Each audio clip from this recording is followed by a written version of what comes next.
Harriett Baldwin. Thank you very much, and it's a pleasure to serve under your chairmanship, Ms Vaz, and it's been an opportunity to hear voices this afternoon from across the United Kingdom. I'd like to congratulate the member for Birmingham Perry Barr on securing the debate, but we've heard voices not only from Birmingham but from London, across the English home counties. We've heard strong Scottish voices, we've heard from Durham, York.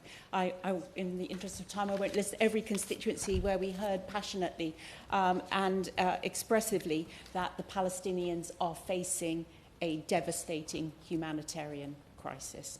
And I believe the UK should continue to play a leading role in alleviating that suffering.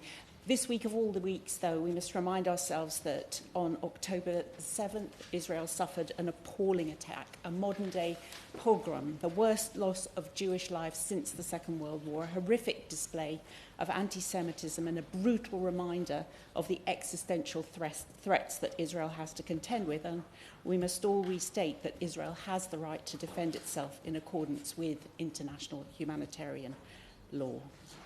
But as we've heard, so many innocent civilians are suffering, not only in Israel, but in Gaza and now in Lebanon. And this conflict must come to a sustainable end as quickly as possible, starting with the immediate, unconditional release of the remaining hostages captive in Gaza, including the British citizen, Emily Damari. Can I ask the Minister, a former hostage negotiator himself, for an update on the government's efforts to secure her release and those of the other hostages who are in such awful jeopardy? The previous UK government trebled our aid commitment in the last financial year and facilitated aid flows into Gaza by land, by sea, by air. In the interest of time, I won't list them all, but we will just focus on the airdrops, the 11 airdrops delivered directly to Gaza through a temporary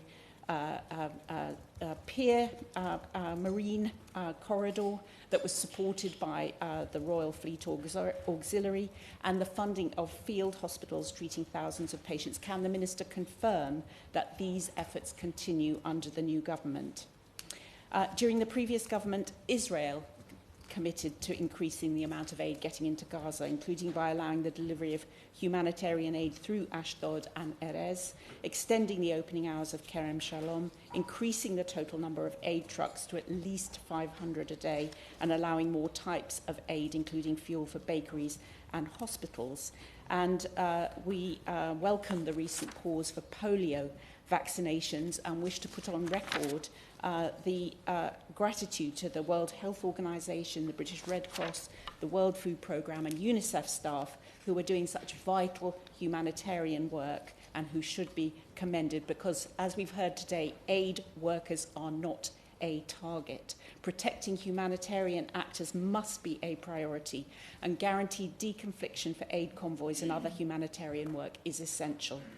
We should also take this opportunity to pay tribute to all of the brave aid workers who work in Gaza and our fellow citizens, James Kirby, John Chapman and James Henderson, who were killed delivering aid in Gaza earlier this year. Can we have an update from the Minister on the work that the government is doing to advance on these key areas? What steps has it taken to help increase the amount of aid getting over the border into Gaza? What additional aid supplies and humanitarian support has the UK sent? What action has the government taken to make the case for the protection of humanitarian personnel on the ground distributing that aid? I will skip, in the interest of time, over the situation with UNRWA, but I would like to hear an update from the Minister on the implementation of the Colonna recommendations and the UK government's scrutiny of that.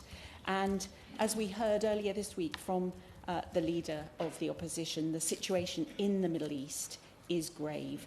There is no equivalence between Iran's terrorist proxies and Israel. Israel has a right to defend itself. We support Israel in these goals, but too many innocent civilian lives have been lost and irreparably changed by this conflict.